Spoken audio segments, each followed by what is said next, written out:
Welcome to the Innovation Iowa podcast. I'm Business Record Editor Sarah Dean.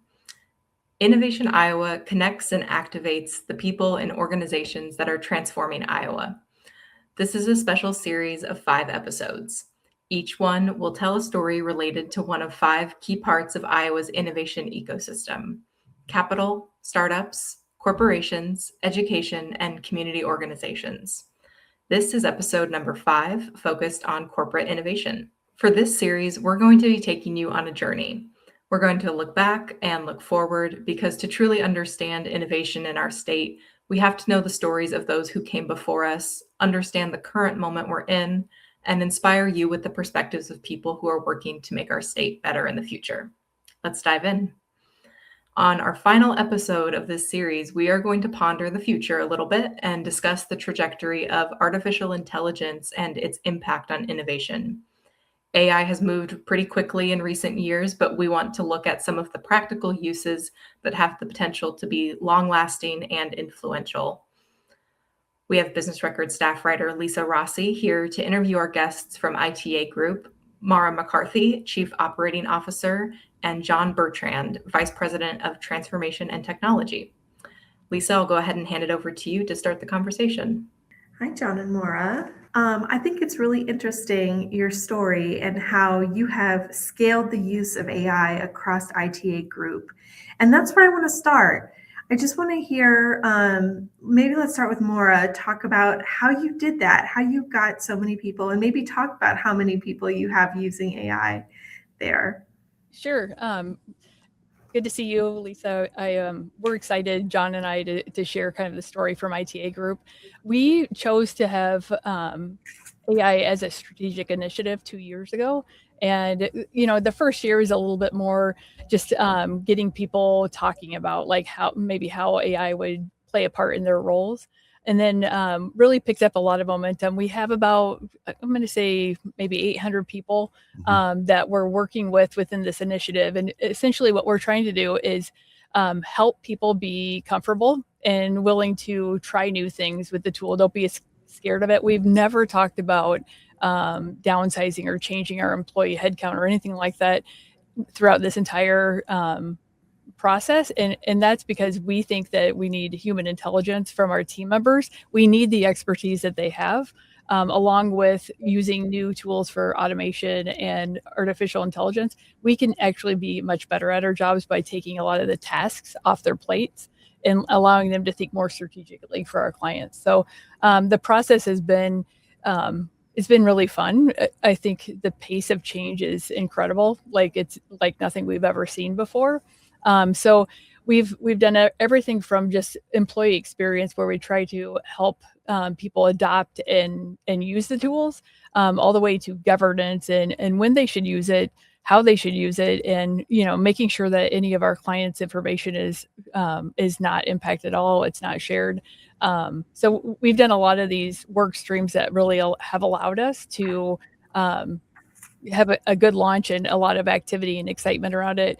I think, John, you have great stories to share about doing hackathons and innovation days where people really just get to test everything. The test and learn, I think, is definitely the phrase that I would use with AI. Yeah, and I do think Maura is our executive sponsor of the initiative, and I think the way we approached it was really smart in terms of addressing and looking at it from a 3 work stream perspective and saying we're going to have one work stream that's focused on product innovation, and that's embedding AI into the products that our clients use. And then the second was really around how do we educate our employee base on the uses of AI, safe ways to use AI. And then the third was really around the tools and the governance. And a lot of people look at governance as being something that slows people down. And I remember when we started this, Maura, the governance part for me was just, oh my gosh, can we just get past this and move on? But ultimately, it has enabled us, I believe, to go faster because we put the right things in place for our employees to know that they could use it safely and to use it with confidence. And now that we have all those things in place, we just move light speeds ahead in terms of embedding AI into our workflows. I'll let you take this next one or start with this next one, John. But how do you get people comfortable with change and especially the rapid pace of change that you're talking about? So I do think a lot of it does start with the education pieces. And so the work stream that was focused on our employee experience and educating our teams on the tools, how to use the tools, to give them the confidence that they're not going to screw something up. And that was really important for us to put the guardrails around AI to ensure that we're not putting any sensitive information or any type of that kind of information into AI where it should not be. But if I think just within our technology teams, we definitely have those people that are very focused and want to embrace AI and move forward. And then we have those people that are just, quite frankly, kind of afraid of it and really look at it from a standpoint, is this going to take my job long term? And the way that we've gotten past that is actually doing small engagements with firms, even here in Des Moines, where we do, I wouldn't necessarily call it a hackathon, but we'll do a really short engagement on a project and say, hey, we're going to embed AI into all the workflow, and we're going to sit alongside you and teach you how to use it. And since we started doing that, our development teams, so these folks that were very resistant to the change, are now our biggest proponents and champions of the change. And so now we're taking that and trying to continue to build upon that within our teams. And so I do think it's just a matter of the unknown that scares people. And once you begin to put it into practice and learn how to really embrace it, we've seen a lot of positive momentum. The other thing I would add is we have an employee experience solution that we offer to our clients. And essentially, change management is all about, I mean, really, when you think of AI, I also don't think you need to even have a connection to technology, which I think that was the first perception, is like, oh, I'm not in technology. I don't think I want to learn AI. And I think helping people see that this is all, it comes out to a change management project. I think at the end of the day, it's really helping people embrace change. And we do that in a lot of different ways. A lot of times it's helping people change their behaviors, but also helping inspire them to want to make changes is really the key to long lasting or sustainable change. And we do that a lot of times by creating strategies around that. So maybe it's the first people to use the tool. And I told the story to a team out like in our community about the fact that to get everybody to use AI, one of the ways that we did that was actually create an agent that would help people with their performance appraisals. And I don't know about you, Lisa, but most people don't enjoy the self-appraisal process in their jobs. And so by creating an agent that actually looks at all of our values as a company, all of our core competencies and how we want people to grow, we actually helped inform the agent that would allow people to use it to take some of the tasks out of trying to collect information across the full year. The agent could actually pull up all of their one-on-one meetings, what they've, any certifications or training that they did, all of that would be collected so that they could really, I think, spend more time with their achievements and looking at what they wanted to do for career pathing in their performance appraisal versus, trying to create a case of all the things that they got done. So I was pleasantly surprised that by doing something like that, we would get such a high, like probably in the 90s percentile of people testing that.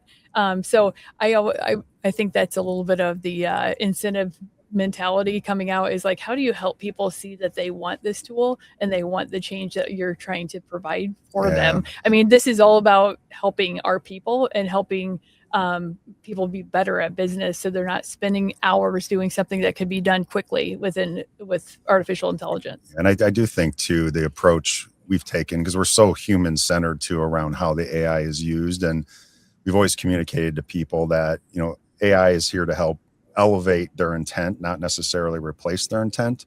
And so even though we're using AI to help design, move things faster, ultimately as employees, we're still responsible for that output. So we still need to review it. AI is just here to assist us in our jobs and hopefully make us more productive, to increase our capacity. So as we grow, we don't have to continue to add as many resources as we would have had to in the past. And if I'm recalling correctly, one of the most common tools you use is Microsoft Pilot. Oh, Copilot. Copilot, yes. Yeah, so I'll talk about that a little bit. So we're a Microsoft shop. So we Microsoft 365 Copilot is the tool that all of our team members have. And I think I would be careful to say that's not the only tool. We have several tools based on your expertise, whether you're in creative or you're in coding. Like there are some specific tools that you actually need to be very competitive. But Copilot is one that actually allows us to use all of our, if you're looking at Excel, Word, PowerPoint, all of the Microsoft suite of programs, allows you to go out and look in SharePoint, pull information together within our sandbox, for lack of a better word. That's probably more of a tech term that I hear John and team use, but it looks at our environment and pulls all that information together. So yeah, Copilot has been a tool that we use widely. You could be in the call center, you could be in accounting, all of those roles. That's more of a general LLM model. Then we also have quite a few licenses within the corporation for ChatGPT. Mm-hmm. So that gets used quite a bit too. And again, depending on, each tool has its benefits for certain tasks versus the others. And then within our development spaces or engineering spaces, we're starting to use a lot of Claude code and actually using AI to check AI. So now we use AI to help us write code, and then we use Copilot GitHub as an example to review that code. And so we're kind of in this process now of the tools continue to change. They keep leapfrogging each other. And so we're trying to stay very flexible in the tool sets that we do have, not engaging in too many long-term contracts, because we continue to see Anthropic, ChatGPT, OpenAI as an example, those continue to leapfrog each other. So we want to keep that flexibility to make sure our team members have the right tools for their needs. I'd love to talk about the hackathons that you all are doing and some of the amazing ideas that have come out of this and that you're using to help your clients and your business. Yeah, so that started we started that last fall. Last fall. And so the idea behind the hackathons was really out of our product innovation work stream. And so here at ITA Group, we have engagement solutions that we sell to our clients. It's anything from customer loyalty platforms to employee engagement to channel incentive platforms.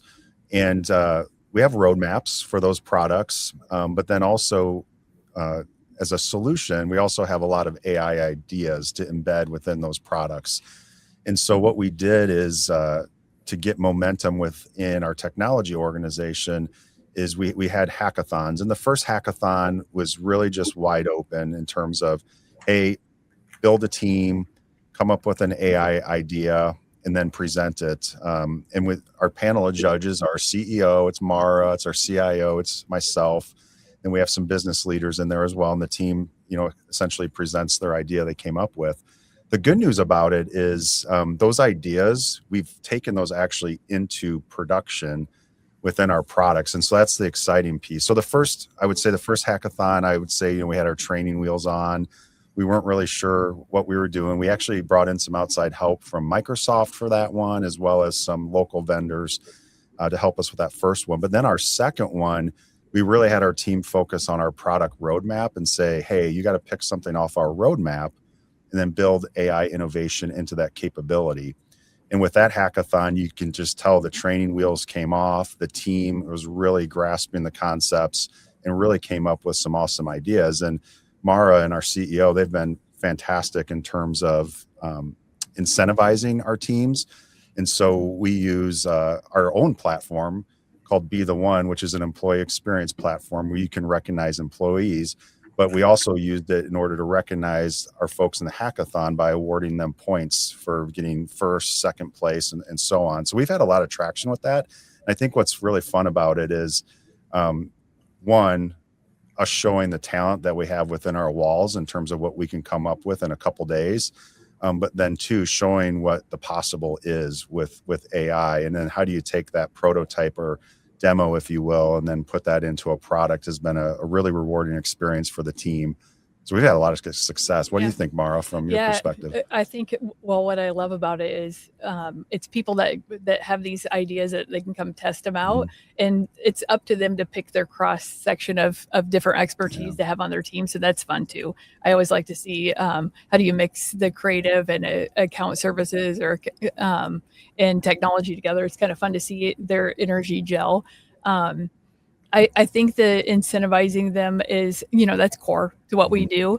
I love to see that because there's competitiveness, and it also really has them focus on what is the problem that they're trying to solve. And so the storytelling of when they actually present their projects is really cool. So our one of our other companies that's in market research also, like, we leave it open to anyone within ITA Group, but any of our other companies, they can also recruit expertise from them. And so it was fun to see kind of that cross section of people coming together and presenting some of the actual solutions. It could be within our Be the One platform. You can provide recognition to a teammate, and some of the functionality with AI actually encourages or provides prompts of improving that recognition. So instead of, if I were just going to say, "Nice job, John, that was great, I really liked your idea," that doesn't give specific, like, how did his idea improve business outcomes for us or our clients? How difficult was it? Like, to provide more, I would say, clarity around the recognition is better for everyone involved. So John knows exactly what types of behaviors are recognized. It's also copied to his leader, so they know also, like, what John's been up to. So I think by using our own tools, it's essentially, we're our own case study. But I see these challenges with introducing AI to organizations. We work with an advisor that's out of, actually, they have companies across the country that are really working with AI labs. And what I've enjoyed about hearing some of the challenges is the tools change every week. So it stops becoming what we thought early on was all about what tool you had. Now, it's not really about the tool. It's more about the mentality, like, how are you actually working with the tools, and how are you thinking about work differently? So by incentivizing people to think differently, they can come up with their own use cases. You didn't have to be in a hackathon. You could actually come up with a way that you could think of changing how we do something, and submit that and get points. So you'd be surprised what some points can do. Yeah, I'd be surprised. I think what's really cool about it too is, I think initially we thought we would always have to bring in outside help to do some of these AI capabilities within our products. And I think what we have found through our hackathons is hidden talents that we weren't necessarily aware of, that some of our team members had. Because we have a lot of team members that, they write code for us during the day, but then one of their hobbies is robotics, or they may program,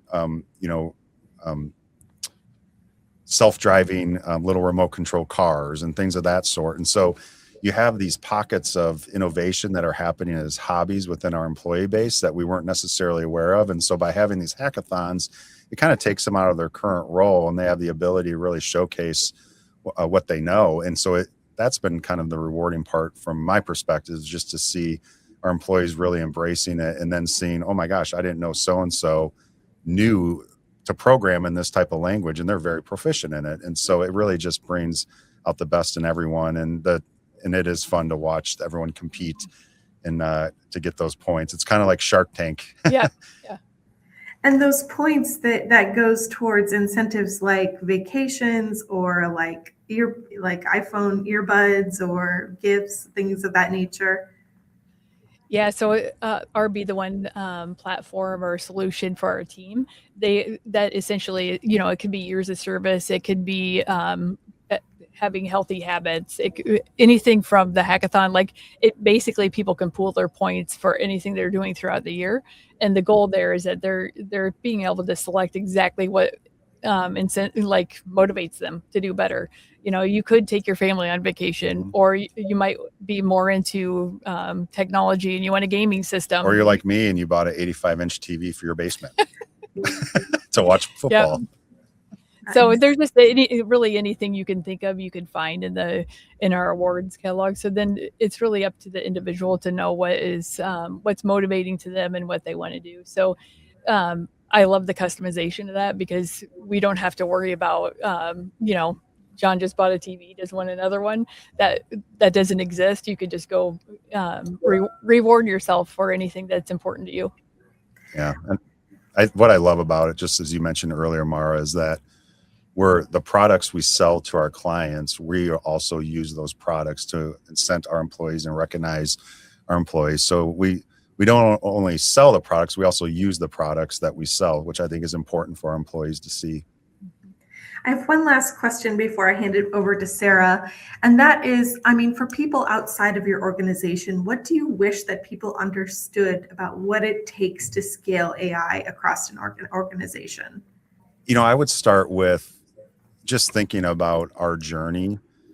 And although it sounds like it's been perfect, it started out slow, for us, really determining, how do you crack the code to have those breakthroughs with our teams. And what I would just encourage is test and learn, through the process. I think that's important. And the other piece too is as you go through this journey, there's a lot of failures that happen. Even with some of the AI innovations that we've tried, we have failed and they're still not perfect where we want them. And you have to keep tweaking and making progress towards those. And so it's more of a journey than a sprint is how I look at it. But then also, as Maura mentioned earlier, it's a huge change management exercise. And what I've just been really appreciative of being here is seeing how we've taken a very intentional approach of taking our employees from building that awareness with them, then creating that desire for them to want to use it, and then giving them the knowledge in order to the ability to use the tools, I think has been really instrumental with our team. Because if we had not done that, we would probably still be fighting the battles we were a year ago in terms of embracing it. What do you think, Maura? Yeah, I think we have really hung on to this progress over perfection. And I can't think of a better way to look at this, because you can spend a lot of time developing something and find out there's a new tool for it, a few months down the road or a few weeks. Mm-hmm. So I think you have to just embrace the journey. And what I would want people to think about too is that this essentially is a benefit for your employees. If you do not help them understand the value of AI and start using it, I don't think that's good for them. So I kind of look at it as like, what type of education, training, and thinking differently can we provide to them on the job, so that they're learning because a lot of this wasn't what they went to school for. It's not what they learned even 6 months ago. There are roles that if you could start using the principles and concepts that you've learned and apply them with AI, I think what I've seen is just the excitement. I've seen people on the team that were fearful of even touching a tool to posting on LinkedIn about they've never been so energized in their life, in their role. And, obviously that's my favorite part is hearing how people are improving their skills and staying relevant in the workforce, but also using tools that will be wherever you go in the future. Like you need to learn how to use AI and not say, you know what, we're not allowed to open that at work. I think that's maybe the most rewarding thing for me so far in this journey has been, I would call it an unintended consequence. And it's exactly what you said of, we have employees now that are posting on X and LinkedIn about what they're learning and how they're just excited about their job again. And so their engagement has increased, and that's the business we're in, is increasing engagement for people's employees. And the fact that we're doing that through teaching people AI, I never would have expected to see that engagement boost that we're seeing. So now we're just excited to try to replicate that as much as we can. Amazing. Well, John and Maura, thank you so much for the conversation and the insights. I'm going to hand it over to Sarah for some final words. Thanks, Lisa. And thank you, John and Maura. That was super fascinating to hear about everything going on at ITA Group. Well, this marks the end of our Innovation Iowa special podcast series, but we hope you carry the stories and insights forward into whatever innovations you're focused on, wherever you are. If you missed any of our 5 episodes, head over to our website to catch them all. And thank you so much for joining us on this journey.